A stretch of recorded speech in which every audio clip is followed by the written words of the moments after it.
everyone, I'm Joshua-Riece, welcome back to my channel. If you're new here, welcome. So I thought I'd just do like a little updated kind of makeup routine, do a nice little eye look I suppose. So if you do enjoy this video, give it a massive thumbs up and tune in. I basically just introduced myself to my channel because I'm missing for months and months and months and months and months and months and months. So I'm new here, welcome. Listen, I've been missing for a minute.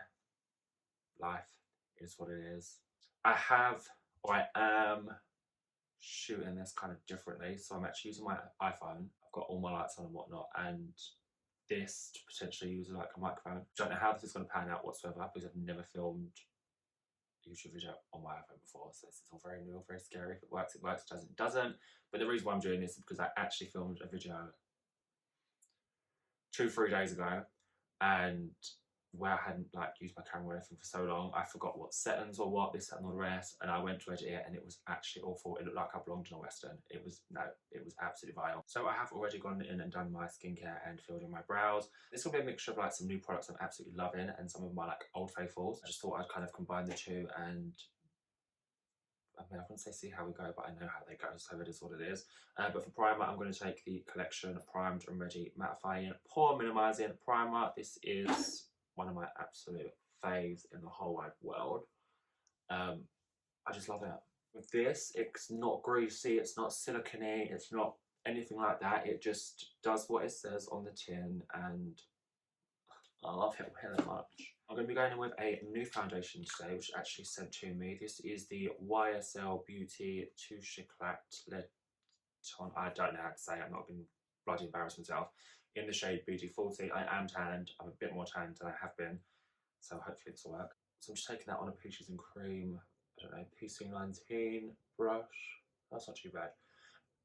I normally steer clear of any kind of dewy, glowy, luminous foundations because I have oily skin. I've found when I'm using this that I actually use less product. Coverage is good, like it's not full coverage or anything, I'd say like medium buildable. But because it is quite dewy, I find that I lose, you see like it's very, very, very luminous.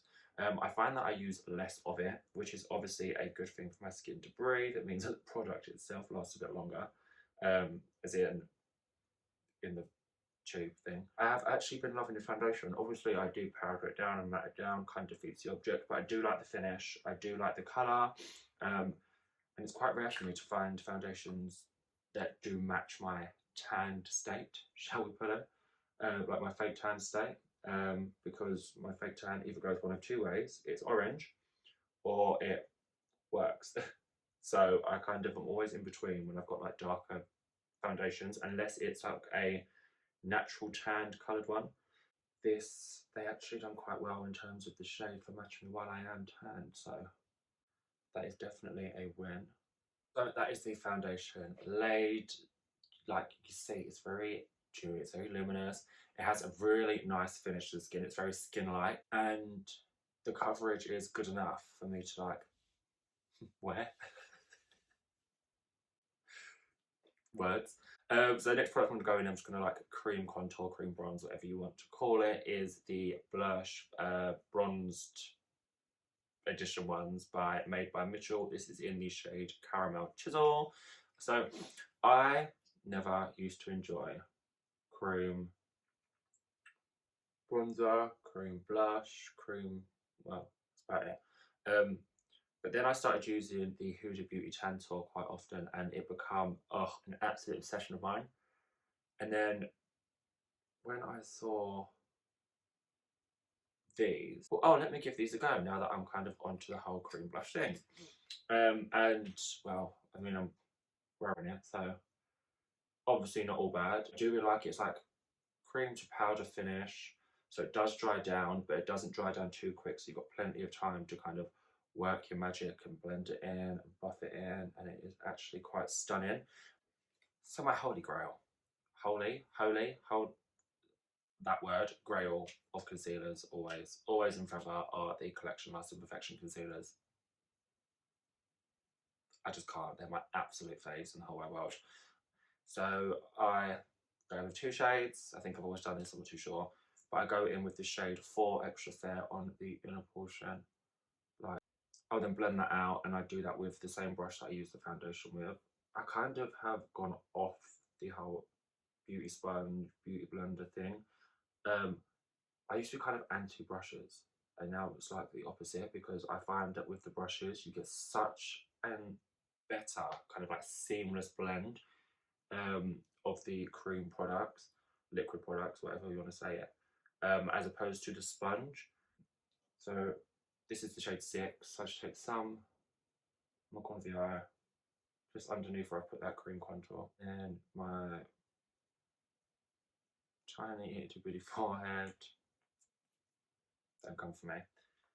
Blend out. So when I'm doing the underneath, instead of like what I've done with the cream bronzer going up, obviously common sense, I'm just kind of brushing it down, or blending the concealer down, should I say. So I'm going to go in and set the base. I'm just going to go in with the, maybe, oh, I've got the powder in the pot, the Maybelline Loose Fit Me powder in 05 Light, and I'm just going to use that on a puff and press that underneath my eye, and just kind of like so. Quick, easy, boom, bam, done. Love that for me.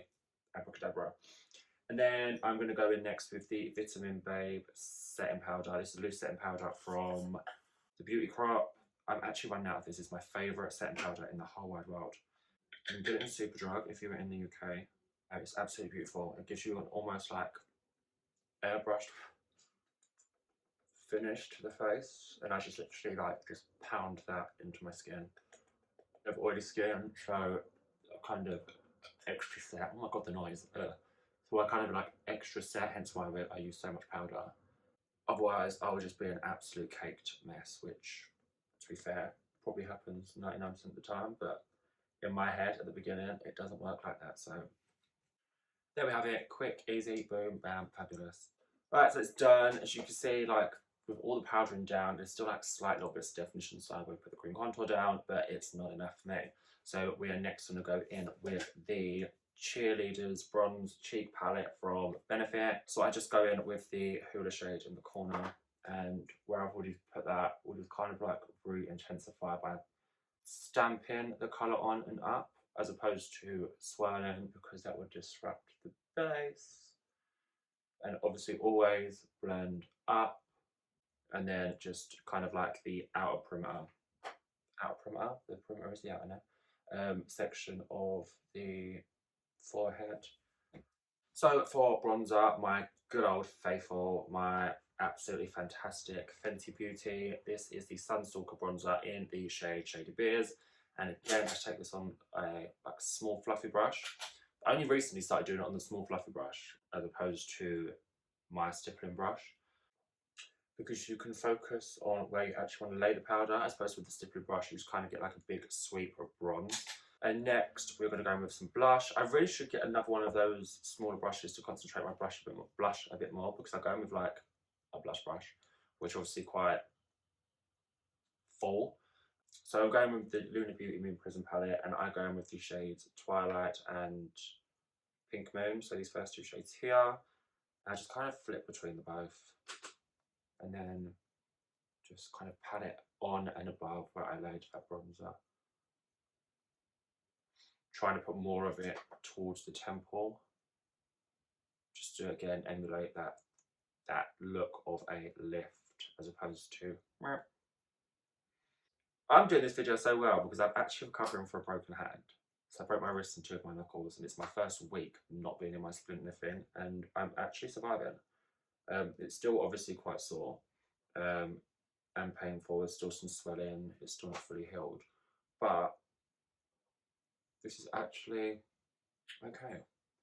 And then I will be in absolute agony tomorrow with like some RSI suffering from doing this. Right, that is the blush portion done. So what I'm going to do now is just spray all of this. We'll move on to the eyes, and then I'll do highlighter and everything at the end. So this is the All Night Long Makeup Setting Spray Extra Strong by Barry M.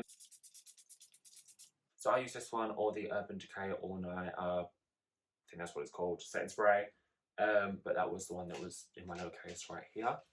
So now we're going to move on to eyes. I'm not quite sure how to zoom in using the front camera on this thing, so I'll probably just zoom in post-edit, or whilst editing. Whatever it is, it is. So the eyes are primed, stunning, gorgeous, and today we're going to be going in with the Be Perfect Stacey Marie Carnival, the Antidote palette. I am obsessed with this. I've actually been doing a lot more kind of neutral looks.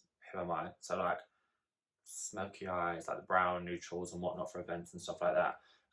But today I'm going to be playing with the greens. This green section is absolutely fantastic. It's gorgeous.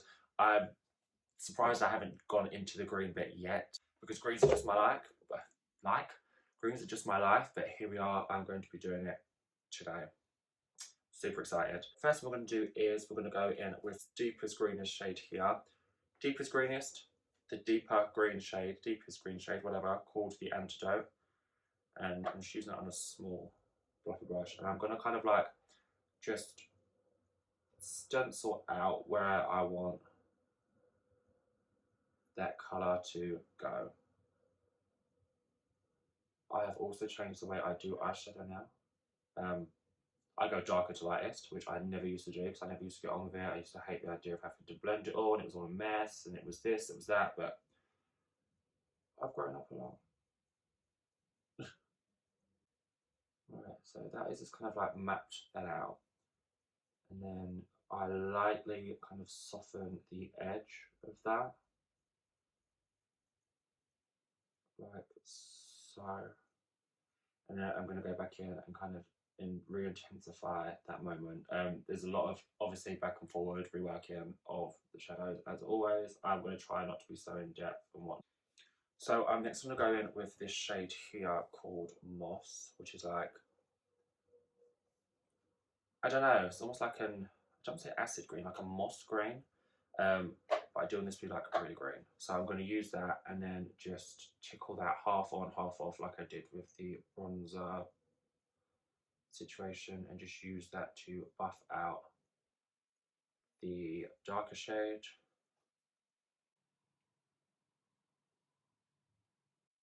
Like I thought you couldn't get any better than Ecstasy in the Carnival 2 palette, like that bright neon green, but this is a moment.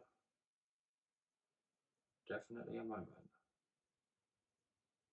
So I don't know how well it's picking up on the phone camera, but this pairing is absolutely fabulous. We just like feather it out, blow it out as always.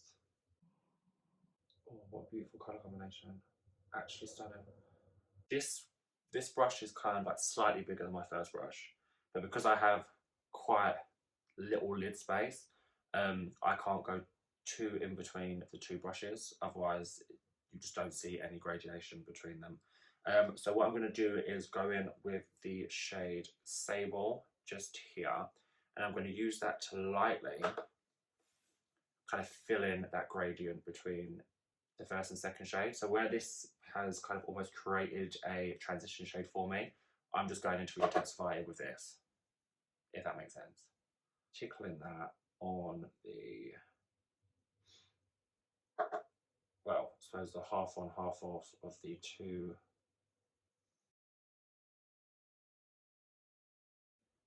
That's that. So what I'm going to do now is, I kind of have gone off that whole thing of cutting a crease as such. I just lay a shimmer shadow or pigment or whatever down and create the new crease myself on top of what's there. People are going to come for me, people don't like it, but you know what, it's my eyes, I do what I want, thank you so much, so it is what it is. I mean, this is really not festive, but it's greens. So I put some gold in there, I'm going to call it festive, it is what it is. Just an FYI, these like shimmer shades are so creamy, it's unreal. So creamy, like they're actually stunning. So I'm going to go in with that shade Nectar, and I'm just going to go on like a flat brush, and just kind of like paint that on the blank space that's already there. See what I mean? Like, that's stunning. Don't drag, kind of like pat it on, otherwise you'll kind of end up with it being clumpy and whatnot. People like to cut a crease, people don't. I just can't bother. It's just too much effort and tidying up. And that is this eye look pretty much done. I'm going to go off camera, do the other eye. I will finesse this a little bit, so I'll just kind of blend the gold into the dark, re-intensify that crease shade, and do the under eyes. So I'll be back in a sec. Right, I'm back. I've done both eyes. kind of fuming because the lashes I always use, not my absolute favourites, I can't find, and I thought there was a male case. These lashes make me look extremely boss-eyed. Look, no, I can't even take myself seriously. Why do I look like this? So for lashes, I've used the Idol X Millie Court lashes. I did actually go to the event for these. I did think that these were like new lashes, but I can't take myself seriously. I look like I've got severe cross eyes. It's really annoying. um, these aren't actually new lashes. They're just the lash they already did, and they've just put a face on it basically. No shade to Idol, no shade to Millie Court, but I did ask her, and that's what they've done. So I've used these. So for highlight, my favourite highlight of all time at the minute is the Ofra X Steph Tom's Milk and Cookies highlighter, which looks like this. You open it up and it actually smells like cookies and cream. It smells like those Cookie Crisp cereal things, if anyone's had them. So I just swirl it around, tap it off, and then just on the high point, it literally just melts into the skin. It is stunning. The plates here. This it has actually been discontinued. If it's not already discontinued, Steph actually pulled her collab due to some drama with Ofra, the boss of Ofra or something. I didn't actually follow it too tight, if I'm actually honest. But no, so I'm not sure if you're able to grab this anymore or for how much longer, if it is still out and about. I'm just gonna take some of that Maybelline Fit Me Loose powder and just kind of bring that down the side of my nose because it's looking a bit wide. And I'm now boss-eyed and I look like I've had a nose job. Welcome back to my channel. Oh my god, I need a fucking job. For lips, I'm going to be going in with my favourite combo of all time. I was going to do a red lip to try and make it more festive, but I don't know if I want to be quite honest. Maybe I should because this is festive, this is going to get. 3 hours later. Can you move it along? I'm all out of time, Carl. I'm going to try a red lip. I'm going to try a red gloss. This is a lip vinyl from Revolution. I don't know if it's going to go, if I'm honest, but if I've done green and gold, I may as well whack a bit of red on there and call it a Christmas tree. Oh wow, that's red. I look like what's her face from Hocus Pocus. Fan, but it's what it is. Well, that's that. That is the end of that. So I've got cross eyes, horrible lashes, and this horrible red lip. Thanks for tuning in. I'm gonna floss. It makes my teeth look really white. Love that for me. So this is the end of this video. Nothing too strenuous or anything like that. If you like this video, give it a massive thumbs up, subscribe to my channel, turn the on so you're notified every time I upload, so you can continue on this YouTube journey with me after my 6 months not doing it. I will try and get another video done before Christmas, can't guarantee it. If not, have a lovely Christmas and a fantastic New Year, guys. Take care.